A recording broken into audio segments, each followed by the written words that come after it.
Namo tassa bhagavato arahato sama sambuddhassa. Namo tassa bhagavato arahato sama sambuddhassa. Namo tassa bhagavato arahato sama sambuddhassa. Selamat pagi, Sotihotu, Namo Buddhaya. Ya, berbahagia sekali kita pada kesempatan pagi hari ini, hari Minggu, kembali dapat berjumpa dalam kegiatan rutin, yaitu puja bakti rutin setiap minggu. Dan pada hari ini kita kembali melakukan beberapa perbuatan-perbuatan baik, yaitu datang memberikan puja penghormatan kepada Buddha, Dhamma, dan Sangha, kepada Tiratana, membacakan parita-parita suci, mengulang khotbah-khotbah Sang Buddha, kemudian bermeditasi, dan saatnya sekarang mari kita membahas Dhamma pada kesempatan pagi hari ini. Pagi hari ini memang cuacanya dari pagi hujan ya, tapi setelah mau berangkat ke wihara sudah lumayan terang. Jadi Bapak Ibu yang hadir pada hari ini semangat sekali untuk belajar Dhamma ya. Jadi kita memang harus terus semangat. Sebelumnya saya juga ingin mengucapkan banyak terima kasih kepada Karakasaba, terutama seksi Dhamma yang masih memberikan kesempatan pada saya untuk bisa juga melakukan kebaikan pada pagi hari ini untuk sharing Dhamma. Ya, terima kasih kepada Karakasaba, seksi Dhamma yang telah memberikan kesempatan. Bapak Ibu hadirin, saudara-saudara Dhamma yang berbahagia, 2 hari lagi, ini hari Minggu, Senin, kemudian Selasa. Kita akan yang merayakan ya, kebanyakan di sini ikut merayakan tahun baru Imlek.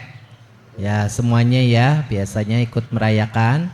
Bahkan di Metawihara ini nanti akan ada perayaan tahun baru Imlek ya.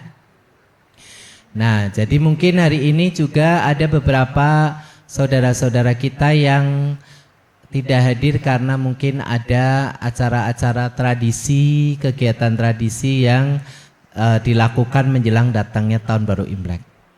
Banyak sekali kan yang bisa biasanya dilakukan. Ada apa? Ada bebersih rumah, bebersih yang punya cetia atau altar, biasanya bebersih, beberes ya. Kemudian nanti ada sembayangan tahun baru Imlek, biasanya begitu ya. Seperti yang sudah pernah ya, saya rasa pernah saya juga ungkapkan di sini, dan juga saudara-saudara Dhamma, mari kita dengan penuh pengertian yang benar. Ini adalah upacara tradisi. Tidak ada larangan di dalam Buddhis untuk melaksanakan upacara-upacara tradisi ini atau acara-acara tradisi ini.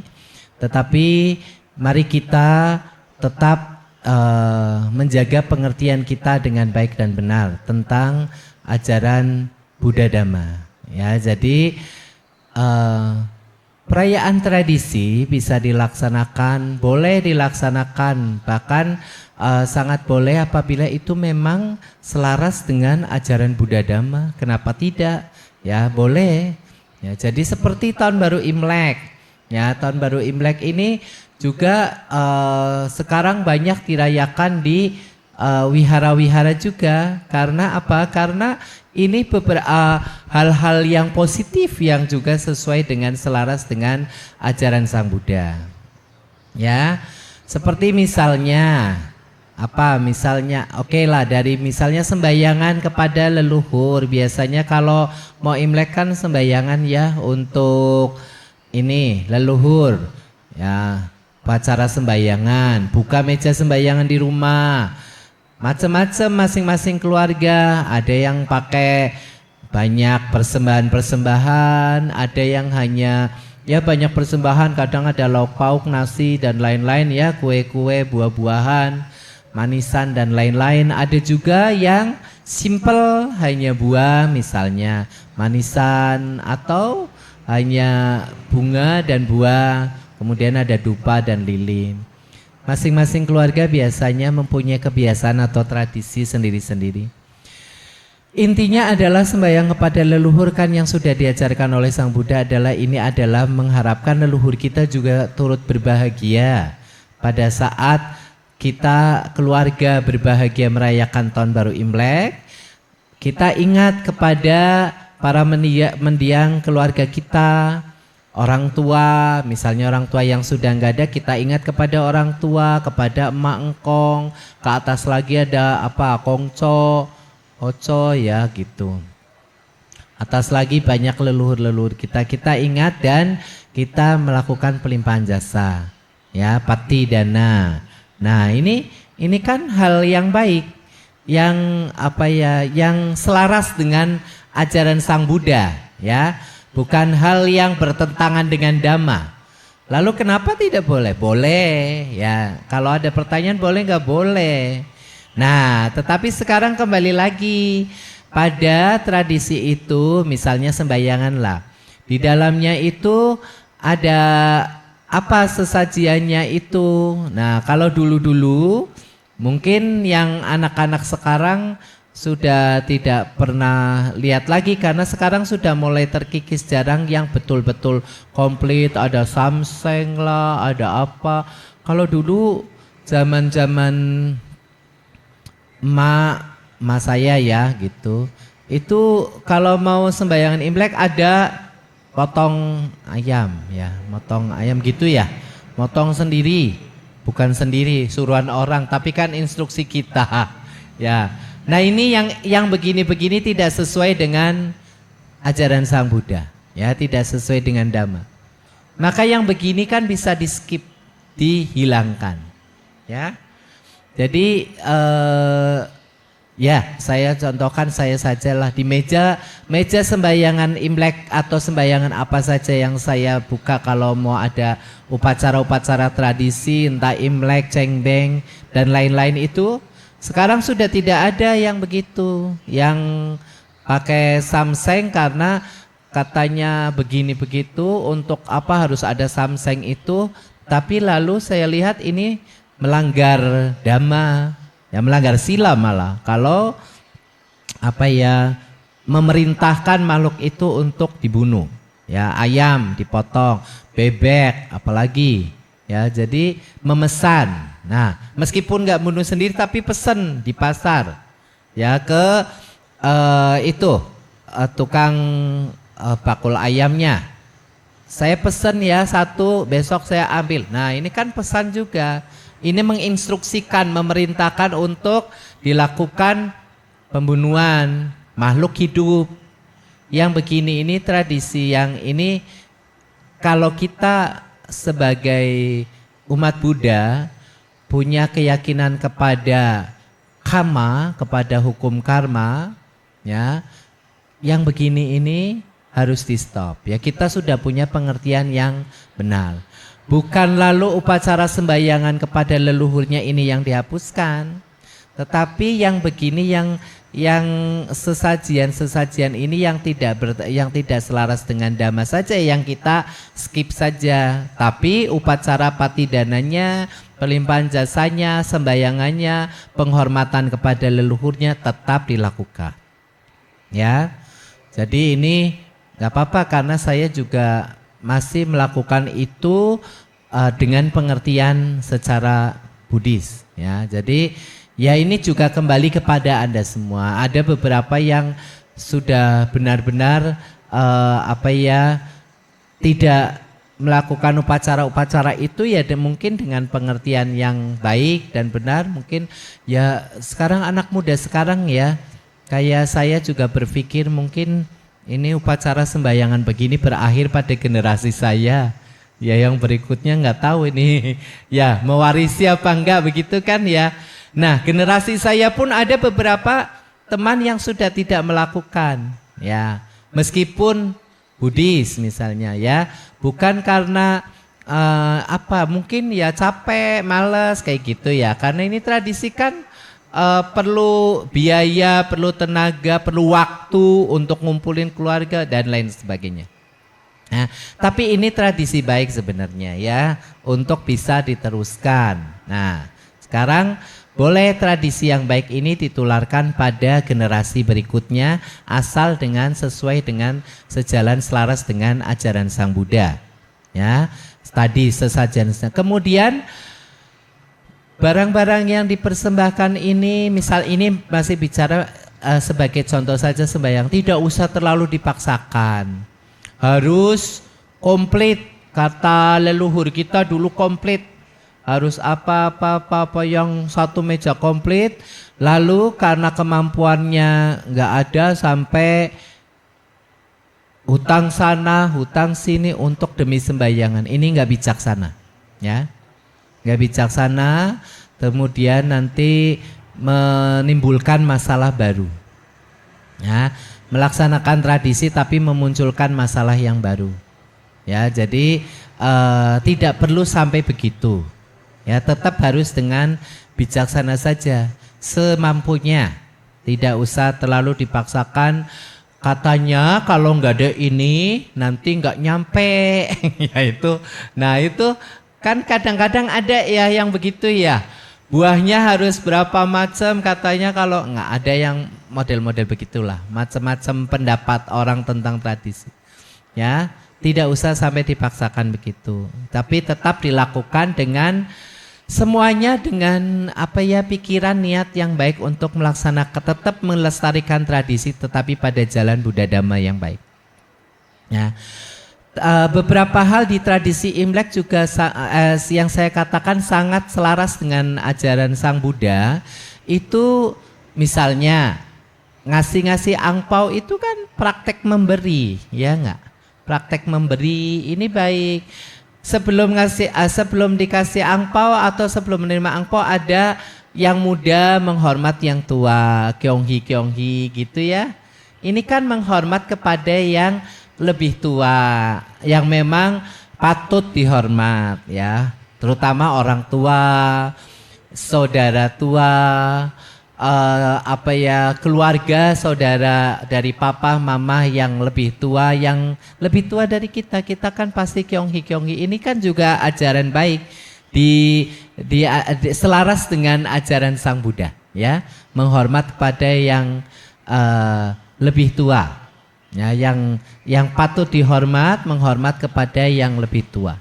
Ya, menghargai, menghormat dan memberikan penghargaan yang yang layak kepada orang tua dan para tetua kita. Nah, ini juga tradisi yang baik, yang jangan lalu itu tradisi ini tradisi baik sesuai Dhamma. Jadi boleh terus dilaksanakan. Ya, bahkan kan di dalam parita ada kalau mereka yang menghormat kepada yang lebih tua akan berkembang 4 hal. Apa saja? Ayu, wano, sukang, baklang, begitu kan? Nah itu, jadi itu mereka yang menghormat kepada mereka yang lebih tua akan berkembang 4 hal itu. Ya, jadi panjang umur. Kebahagiaan, kekuatan, kemasyuran ya, nama baiknya jadi baik gitu ya. Jadi itu patut tetap dilestarikan, nggak apa-apa. Ini tradisi Imlek. Kalau kita merenung ya yang diajarkan oleh leluhur kita Tionghoa, masyarakat Tionghoa zaman dulu sampai ke generasi berikutnya banyak sekali yang selaras dengan ajaran Sang Buddha.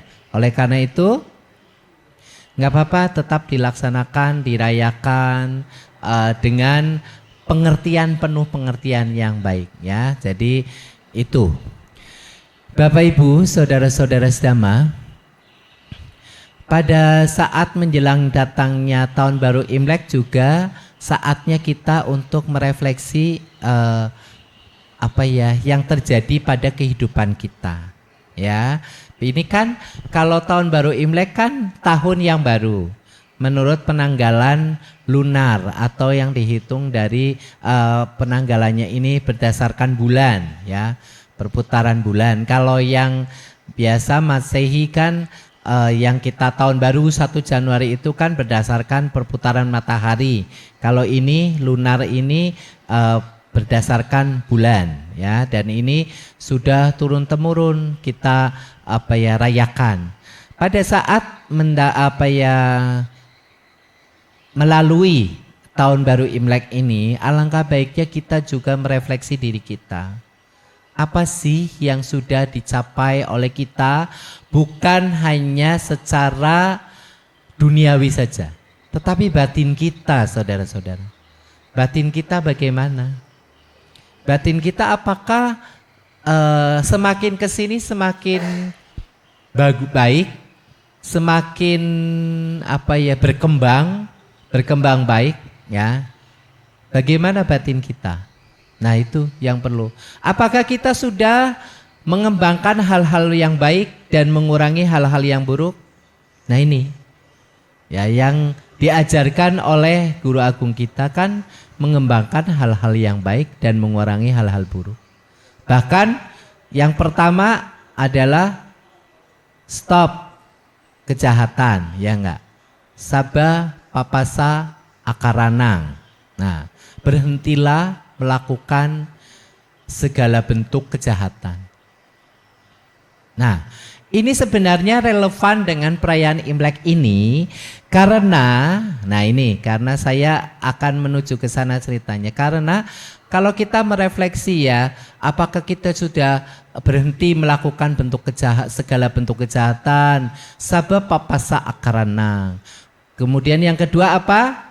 Kusalasa upa sampada. Tambahlah banyak-banyak kebajikan, ya. Kemudian sucita paryo dapanang, ya, menyucikan batin kita sendiri, ya, sucikan hati dan pikiran, menyucikan batin kita sendiri. Itulah ajaran para Buddha. Nah, ini nyambung ke perayaan Imlek karena apa? Karena kalau di dalam Buddhis, ya, ini biasanya tahun baru Imlek ini nyambungnya ke Cap Gome, ya kan? Cap Gome. Nah, biasanya pas perayaan Cap Gome, Purnama Cap Gome, biasanya kita umat Buddha merayakan hari raya Magha Puja. Nah, yang tadi saya sudah ucapkan itu syair yang dibabarkan oleh Sang Buddha pada saat peristiwa Magha Puja, ya. Jadi 15 hari perayaan Imlek ini berakhir dengan perayaan Cap Gome. Pada saat perayaan Cap Gome itu kan purnama. Purnama itu biasanya berbarengan dengan memang ada beberapa kali meleset 1-2 hari. Tetapi tahun ini saya kemarin sempat lihat kalender Buddhis yang diterbitkan Wihara Jakarta Dhamma Cakajaya. Tahun ini Magha Puja purnamanya bertepatan dengan Cap Gome tanggal 3 Maret 2026. Nah, Magha Puja tahun ini Magha Puja tahun keberapa? 2500 mesti harus kuis, saya bawa hadiah. 2569, ya. Mungkin bisa, cuma malu-malu kalau jawab. Saya kan maksudnya nanya biar interaktif ya, karena ini kebetulan agak kosong begini biar seru ya. Jadi ya perayaan Magha Puja tahun ini nanti Magha Puja ke-2569. Karena kan tahun Buddhis biasanya berganti pada saat, ya tahun Buddhis biasanya berganti pada saat perayaan Waisak. Nanti Waisak ke-2570 berarti ya. Itu ini 2569. Nah, berbicara Magha Puja ya, yang tahun ini nanti bertepatan dengan tanggal 3 Maret 2026 Purnama Magha Puja di Meta Wihara. Rencana tanggal berapa dirayakan? 1 Maret ya. Ya 1 Maret, oke, udah deket sekali. Ini malah saya bicara ini agak jauh tapi nggak apa-apa. Dhamma boleh diajarkan kapan saja, tidak harus pas lagi acara Magha Puja. Jadi Magha Puja ini adalah peristiwa penting yang harus kita tahu sebagai umat Buddha. Nanti sudah bertahun-tahun jadi umat Buddha, kalau ditanya Magha Puja apa nggak tahu, ya harus tahu. Ya Magha Puja ini memang yang harus diperingati oleh umat Buddha, salah satu hari raya yang diperingati umat Buddha, karena dalam peristiwa Magha Puja ini ada peristiwa yang sangat penting dan hanya terjadi 1 kali saja dalam kehidupan Guru Agung kita Buddha Gautama. Dan saya pernah baca buku bahwa peristiwa Magha Puja ini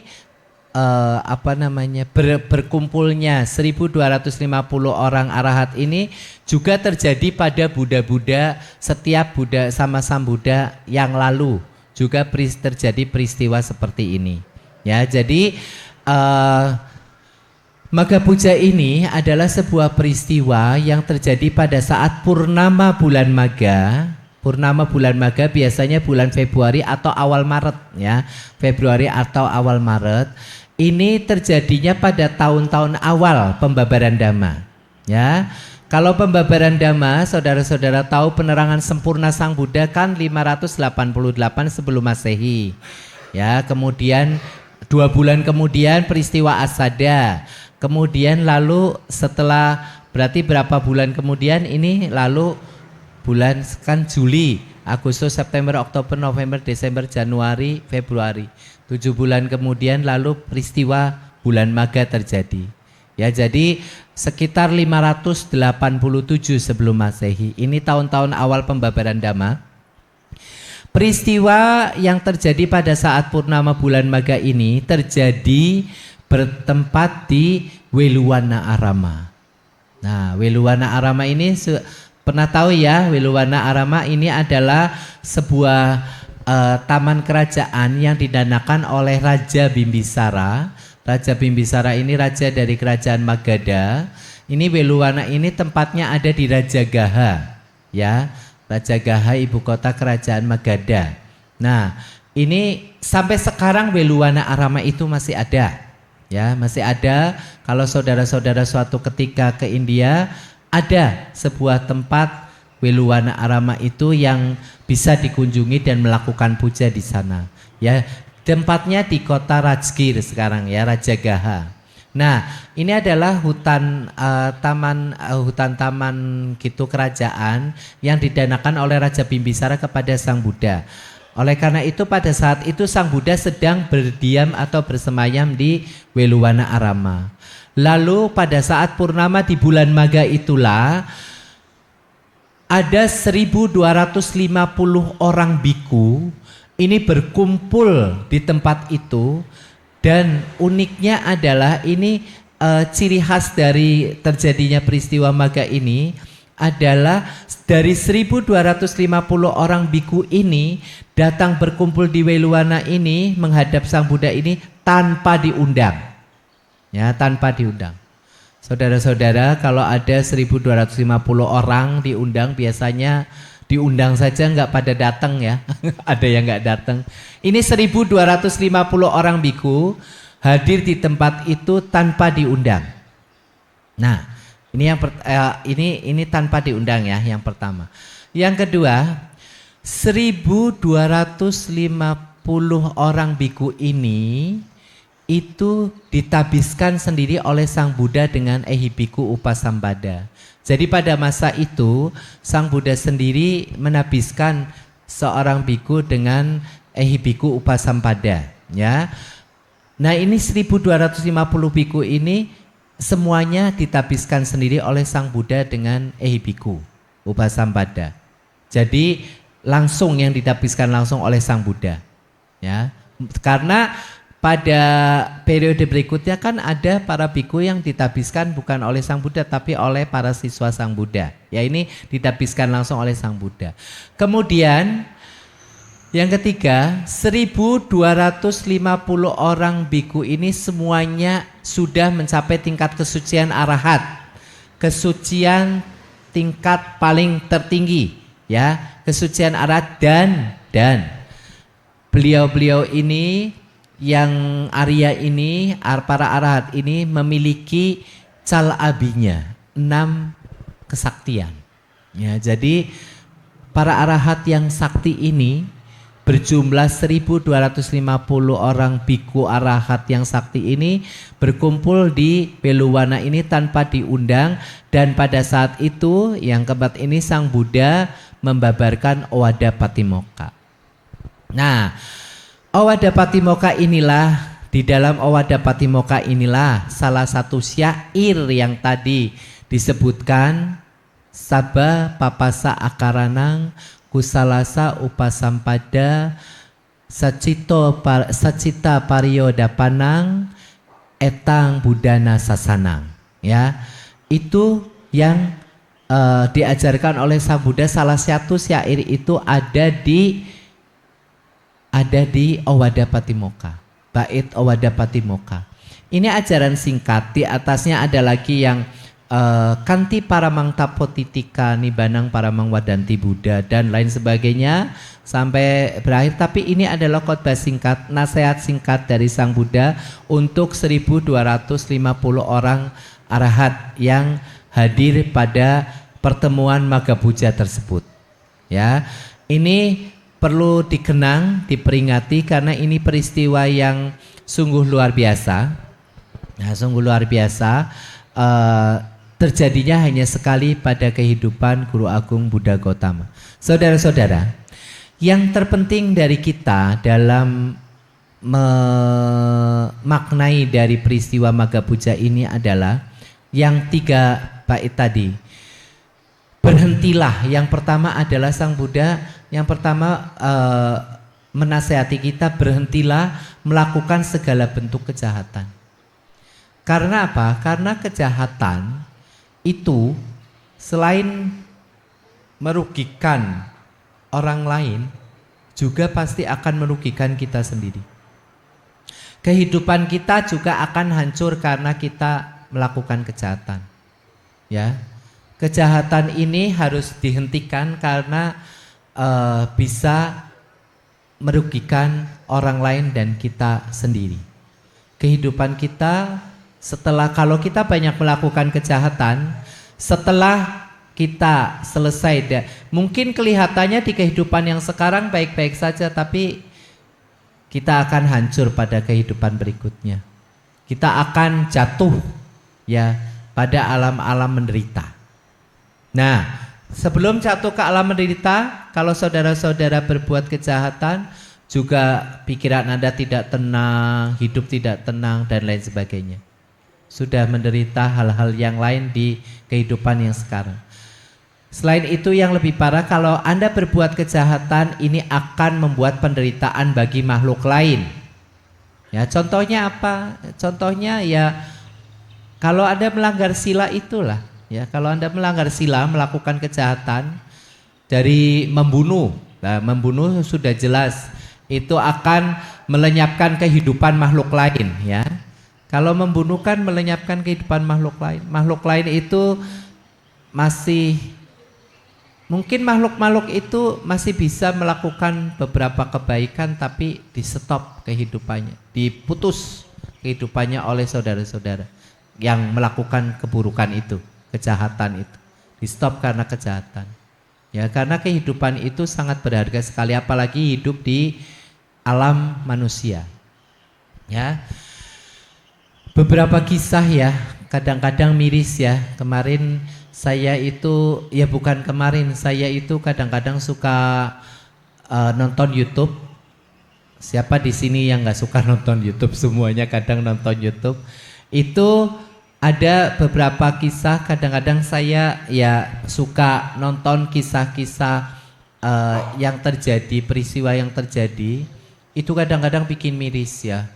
Manusia itu tega menghabisi manusia lainnya, ya. Jadi karena hal sepele, tega menghabisi kehidupan orang lain karena hal-hal yang sepele, bukan hal yang bagaimana. Apapun alasannya, melanggar sila apalagi membunuh itu tidak bakal dibenarkan, ya. Jadi ada anak minta uang sama orang tuanya, nggak dikasih, orang tuanya dibunuh. Ada kan kemarin-kemarin itu, saya sampai geleng-geleng kepala. Ini manusia yang model begini kan, yang pertama tidak mengenal tentang hukum karma, ya, tidak punya pengertian yang benar, tidak punya keyakinan terhadap hukum karma, ya. Oleh karena itu tega melakukan kejahatan yang besar. Kalau nah makanya perlunya belajar dhamma, Bapak Ibu sekalian.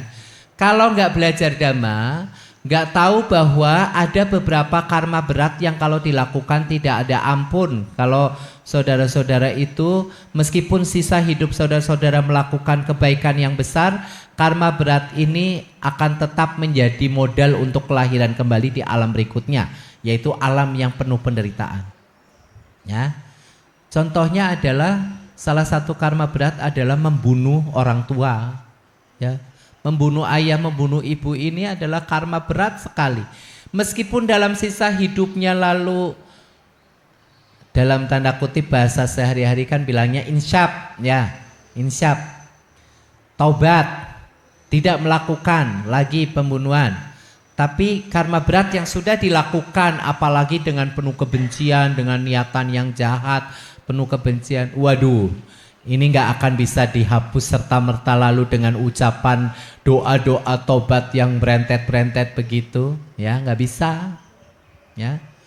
Saya miris sekali, saya baca berita, nonton YouTube itu ada orang membunuh orang tuanya karena nggak dikasih uang.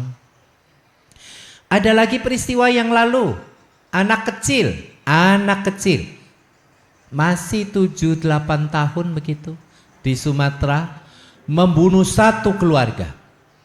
Enggak bapaknya, enggak mamahnya, enggak kakaknya, semuanya dihabisi. Ini kejahatan yang sangat besar sekali. Entah kapan selesainya buah karma buruk yang seperti ini, ya. Jadi meskipun hukumannya ringan karena masih anak-anak, lalu dia dijatuhi hukuman ringan, penjara ringan sekali. Saya baca berita itu, waduh ini ringan sekali, tetapi tidak bisa lari dari hukum karma. Oleh karena itu, sabba papasa akarana, berhentilah melakukan segala bentuk kejahatan, karena membuat penderitaan orang lain dan Anda juga akan hancur nantinya, ya. Ini nggak main-main. Perbuatan apapun juga, yang perbuatan jahat apapun juga itu akan berbalik pada kita.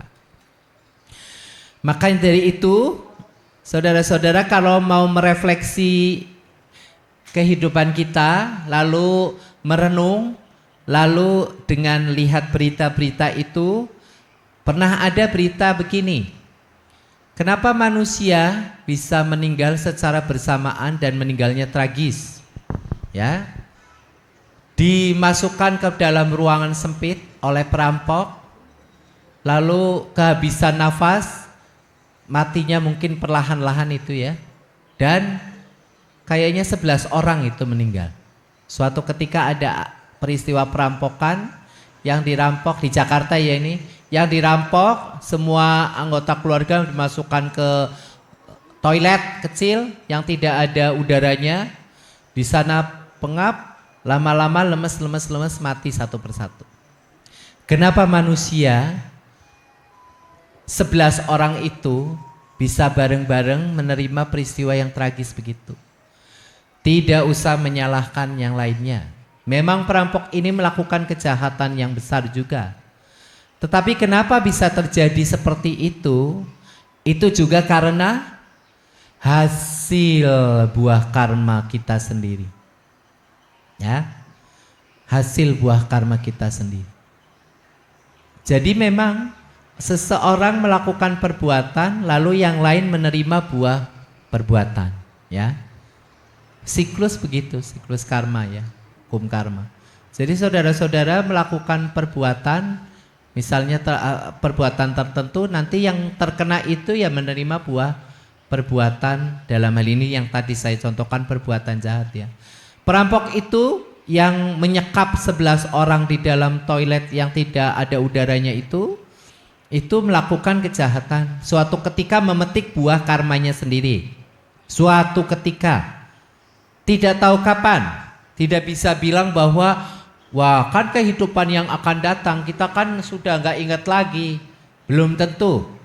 Makanya belajar Dhamma, saudara-saudara, ada karma-karma yang bisa langsung berbuah pada kehidupan yang sekarang ini.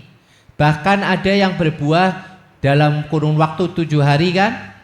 Itu kalau saya kan pernah menjelaskan di sini apa di remaja ya.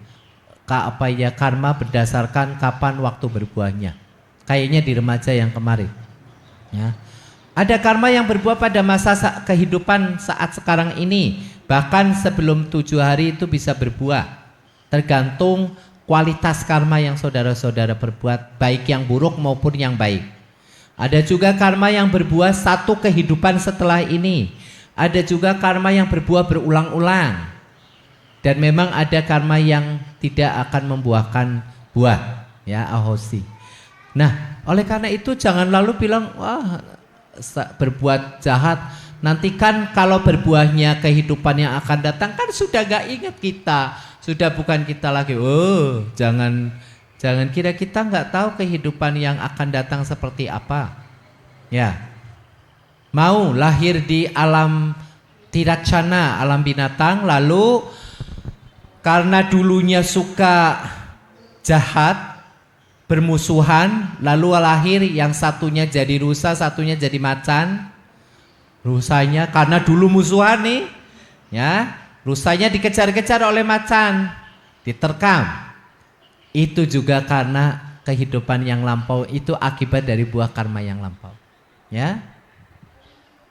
Jadi semuanya karena perbuatan sendiri, tidak bisa menyalahkan yang lain. Ya, makanya mau Sincia, mau Imlek nih, tahun baru Imlek, merefleksi diri kita sudah melakukan banyak kebaikan atau belum, sudah stop kejahatan atau belum, ya. Makanya ini ada hubungannya, saya pengen menjelaskan kita merayakan Imlek, sebentar lagi Maga Puja. Nah ini juga nyambung, kalau Imlek kan merefleksi apakah kita sudah stop melakukan berbagai bentuk kejahatan. Ya, berhentilah melakukan segala bentuk kejahatan, karena itu sangat kita harus jauhi, ya. Kejahatan apa saja, laksanakan 5 sila saja, hindari pembunuhan, hindari mencuri, hindari melakukan perbuatan asusila, hindari berbohong, berkata kasar, memfitnah, ya. Ini hindari. Kemudian yang kelima, hindari minum minuman keras. Oh iya, ada ceramah Bante begini. Katanya ada umat yang bilang begini, minum minuman keras kan saya nggak merugikan orang lain. Saya beli minuman keras pakai duit saya sendiri. Lalu saya minum sendiri, nggak ngajak teman-teman. Apa salahnya? Gitu, ya kan? Ada katanya seorang umat bertanya pada Bante begitu. Ini saya dengar ceramah Bante ya. Lalu Bante bilang bahwa ya itu adalah keburukan, ya. Minum minuman keras adalah keburukan. Hal buruk yang dilakukan terus akan memicu munculnya perbuatan jahat. Ya. Jadi hal buruk yang dilakukan akan memicu, akan memunculkan perbuatan jahat. Ya memang benar. Kalau saudara-saudara minum minuman keras, coba terus-menerus lakukan, ya. Lalu apa yang terjadi kalau nggak mabok? Kalau sudah mabok, apa ya sadar? Ucapannya sudah nggak sadar. Ucapan dulu deh sudah nggak sadar, ya. Ucapan sudah nggak sadar. Lalu apalagi perbuatan badan jasmaninya nanti nggak sadar. Ya bisa melukai, menganiaya orang, bisa membunuh orang, bisa mencuri, melakukan perampokan. Kalau sudah kecanduan untuk beli minuman keras nggak ada duitnya, bisa ngerampok, ya kan? Ini adalah hal buruk yang harus dihindari karena memicu kejahatan. Itu makanya lalu jangan lalu ada lagi ya yang nanti minum minuman keras kan nggak merugikan orang. Wong ini saya beli-beli sendiri, minum-minum sendiri. Oh, bukan begitu. Pemahamannya, pengertiannya bukan begitu. Jangan dibolak-balik, dipelintir maunya sendiri ya. Gitu. Jadi itu, stop melakukan kejahatan. Berhentilah melakukan segala bentuk kejahatan. Yang kedua, tambahlah segala bentuk kebaikan. Tambahlah kebajikan. Ya. Tambahlah kebajikan.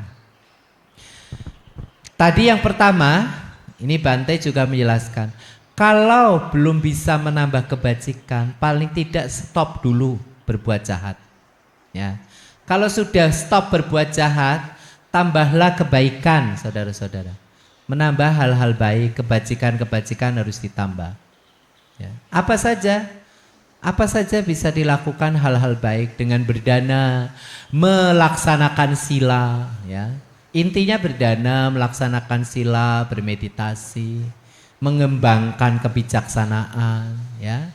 Mengembangkan hal-hal baik yang ada di dalam diri kita, mengembangkan rasa malu untuk berbuat jahat, mengembangkan rasa takut akan hasil perbuatan jahat. Hal-hal baik semuanya dilakukan, yang ada benih-benih kebaikan yang ada di dalam diri kita, kita kembangkan menjadi perbuatan-perbuatan yang baik, ya. Karena kebaikan akan membuat kita hidup bahagia dan juga tidak merugikan orang lain, membuat orang lain juga bahagia, ya. Kalau saudara-saudara sebagai anak, sebagai pasangan selalu berbuat baik, akan menimbulkan hal yang kondusif, yang enak di rumah tangga, di rumah sebagai orang tua. Anak-anak juga merasa nyaman bersama orang tua, pasangan juga merasa nyaman karena pasangannya baik, sering berbuat baik, kemudian merasa bahagia, ya, karena berbuat baik terus. Jangan berhenti berbuat baik, ya. Jadi terus melakukan, tambahlah kebaikan. Perbuatan baik ini juga yang akan mengantarkan kita pada kehidupan di alam-alam bahagia. Saudara-saudara, kita sudah lahir jadi manusia nih, bentuknya manusia saya. Saudara-saudara juga bentuknya manusia. Tetapi manusia juga macam-macam. Ada manusia yang katanya ada yang sempurna, tidak cacat. Ada manusia yang cacat, ya. Itu juga akibat-akibat dari perbuatan. Saudara-saudara lahir jadi manusia itu sudah, artinya sudah berjuang melakukan banyak kebaikan, makanya beruntung lahirnya dalam manusia. Kalau tidak banyak kebaikan, tidak punya modal banyak kebaikan, secara dhamma disebutkan tidak, susah lahir di alam manusia. Kalau saudara-saudara sudah lahir di alam manusia, saya, saudara-saudara lahir di alam manusia, itu artinya modal dasarnya dari lahir tuh, sejak kita lahir masuk ke rahim mama kita, lalu terlahir, itu modalnya sudah bagus, sudah banyak kebaikan yang dilakukan. Lalu kalau saudara-saudara sempurna bentuk jasmaninya, lebih beruntung lagi karena ternyata ada manusia-manusia yang tidak sempurna toh, ya kan? Ini berarti mungkin simpanan kita banyak, sudah banyak. Makanya jangan sia-siakan, ini sudah di alam manusia. Usia kita berapa sih di alam manusia? Sekarang usia rata-rata manusia berapa? 70, 80, ya kan? Ada memang yang lalu panjang usia sampai 90, 100 ya ada. Cuma kan jarang terjadi pada masa sekarang ini, ya. Jadi dimanfaatkan usia kita ini. Oleh karena itu, apa saja yang bentuk kebaikan dilakukan. Nah, jadi untuk apa? Untuk bisa bertahan, supaya nanti lahir lagi setidaknya tidak ke 4 alam rendah itu. Nah, ini dia renungan menjelang Imlek. Nah, renungan menjelang Imlek, apakah saudara-saudara sudah merenung, aduh saya sudah banyak berbuat baik apa enggak ya? Simpanan saya untuk saya seberapa? Memang kelihatannya sering kewihara, tetapi coba menilik ke dalam hati dan batin kita. Sudah sering kewihara, tapi apakah 5 sila sudah dijalankan? Lalu motivasi kewihara apa? Ayo jujur pada diri kita. Ada yang kelihatan ke wihara terus, tapi kan kita nggak tahu motivasinya, pikirannya, ya. Saya ke wihara terus karena macam-macam, ya. Ya karena apa? Karena mencari keuntungan misalnya. Bisa. Misal apa? Ke wihara terus karena jajannya enak-enak.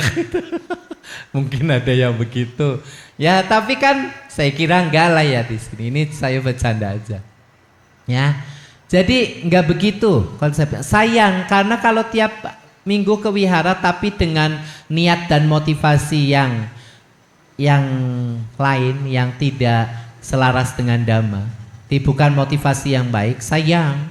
Sudah ke wihara tapi motivasinya beda, nanti hasilnya akan beda. Perjalanan kita, jalannya nanti akan belok kemana, kita nanti akan beda, ya. Apalagi memang kelihatannya ke wihara tetapi misalnya menciptakan hal-hal yang lalu bertentangan dengan Dhamma di wihara ini. Misalnya apa? Suka menghasut, memfitnah atau apa? Hal-hal buruk yang suka, memang kelihatannya sering ke wihara tapi pemahaman Dhammanya masih, yang saya katakan dulu ada umat Buddha ngomong langsung di depan saya, bisa-bisanya bilang bahwa binatang itu kan memang diciptakan untuk dimakan oleh kita. Nah, saya sampai kaget, ini orang sudah sering ke wihara kok pemahamannya sebegitunya. Nah, lalu belajar Dhammanya di mana gitu, ya kan? Oleh karena itu belajar Dhamma yang muda, yang masih remaja sampai yang sudah berumur, oma-oma, semangat belajar Dhamma. Karena kemajuan batin seseorang bukan masalah usia, tetapi masalah kematangan bagaimana Bapak Ibu sekalian mau belajar dan benar-benar menyelami Dhamma itu, dan praktek itu penting. Pariyati pati-pati. Ya, praktek itu penting. Oleh karena itu menjelang tahun baru Imlek ini, mari semuanya yang sudah sering ke wihara maupun yang jarang-jarang ke wihara, kita merefleksi lagi kehidupan kita. Apakah kita sudah stop stop melakukan berbagai bentuk kejahatan? Sudah stop belum? Sudah berhenti belum? Ya, sudah ngerem belum? Kalau belum berhenti gerak, udah ngerem belum gitu, ya enggak? Apa ke wihara berbuat jahat bablas saja enggak direm gitu? Ada yang begitu? Nah, tanyalah pada diri sendiri, ya. Ya, jadi ke wihara mah tiap minggu tetap baca paritama, ya, tetap meditasi, iya. Uposata datang, meditasi hari Kamis datang, tapi 5 sila tetap semuanya dilanggar semuanya. Nah, ada yang begitu? Kalau ada, ini menjelang Imlek, refleksikan diri kita, merefleksi perbuatan-perbuatan kita, perenungan kepada diri kita sendiri, ya. Dan ini diajarkan oleh Sang Buddha pada saat peristiwa Magha Puja, pada saat purnama di bulan Magha yang diperingati 15 hari setelah tahun baru Imlek. Persis nanti tanggal 3 Maret adalah purnama Magha Puja. Di dalam Owada Patimokkha itu tadi, ya, salah 3 baris saja. Stop atau berhentilah melakukan segala bentuk kejahatan, kemudian perbanyak atau tambahlah kebajikan dan sucikan pikiran, ya. Sucikan pikiran dengan apa? Meditasi. Nggak ada lain, meditasi. Karena kalau sudah meditasi, saudara-saudara, kalau sudah meditasi, yang seorang biku pernah mencontohkan begini, pakai alat peraga. Saya kira saya jadi paham betul tentang meditasi karena pakai alat peraga itu. Waktu itu masih ini, pikiran kita kan suka kacau, suka kemana-mana, suka duduk di sini pikirannya apa, punya planning apa, miliaran karma dilakukan oleh pikiran kita, ya, kacau. Ada satu botol aqua diisi air, kemudian ditaruh pasir di dalamnya, dikocok. Kalau dikocok, ditaruh di meja, itu kan pasirnya ke atas semua. Itulah pikiran kita yang kacau. Ya. Berbagai persoalan, masalah ada, niatan-niatan apa saja di situ ada. Kita tidak tahu mana yang baik dan mana yang buruk. Karena meditasi. Meditasi diam. Botol itu ditaruh 5 menit. Apa yang akan terjadi? Pasir itu mengendap, airnya di atas bening. Ini hanya contoh peragaan untuk inilah meditasi, bahwa kalau pikiran Anda punya banyak persoalan, punya banyak persoalan hidup, punya banyak niatan-niatan yang gak karu-karuan, yang ini kacau balau, masalah-masalah, sitting, duduk, meditasi. Perhatikan nafas, nafas masuk, nafas keluar. Nanti kalau pikiran Anda bisa dikendalikan, saudara-saudara bisa melihat dengan jelas. Ini baik, ini tidak baik. Ini kotor, ini yang bening. Gitu. Ya. Ini manfaat meditasi. Makanya sucikan pikiran dengan cara apa? Meditasi, ya. Merenung ini perlu dilakukan karena supaya saudara-saudara mengakui kepada siapa? Kepada diri sendiri bahwa iya, saya setahun ini besok tahun kuda, ini berarti tahun apa sih? Ular. Apa ini? Naga ya ini ya? Enggak. Yang akan datang kuda, yang sekarang ini belum kuda apa? Monyet.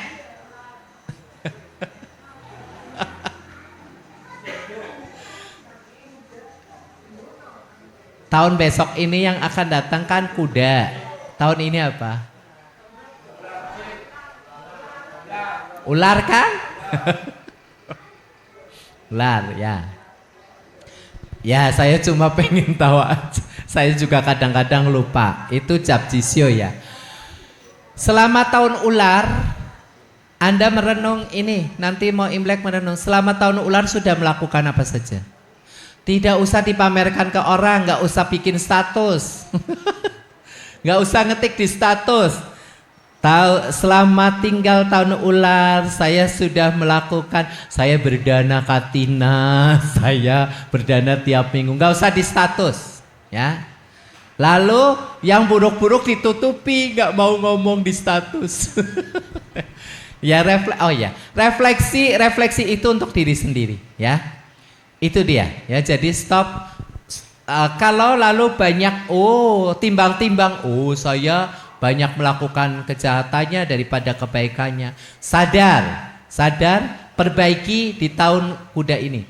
Mumpung apa? Mumpung masih hidup di alam manusia. Ya, karena kita masih di alam manusia. Karena kita tidak tahu setelah selesai dari sini kita mau kemana. Nah itu, ya.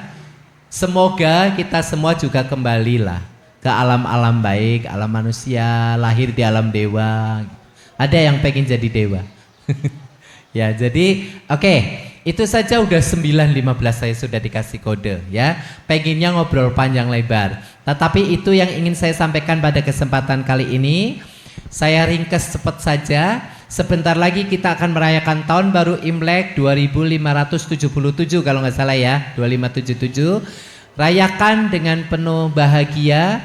Rayakan tradisi ini dengan penuh bahagia, tetap dengan pengertian yang baik dan benar. Laksanakan tradisi itu yang sesuai dengan ajaran Buddha Dhamma. Yang tidak sesuai di skip saja, tinggalkan saja. Yang masih sesuai dengan ajaran Buddha Dhamma, lakukan tradisi Imlek itu tidak apa-apa. Ini sesuai dengan ajaran Buddha Dhamma.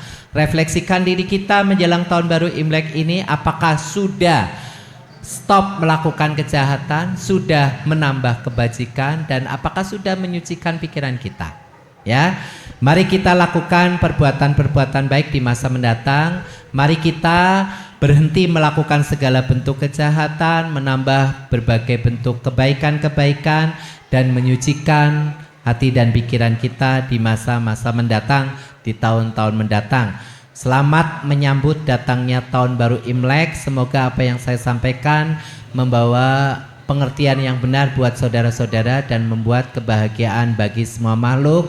Sabe sata bawantu suki tata. Sadhu, sadhu, sadhu. Terima kasih. Sotihotu, Namo Buddhaya.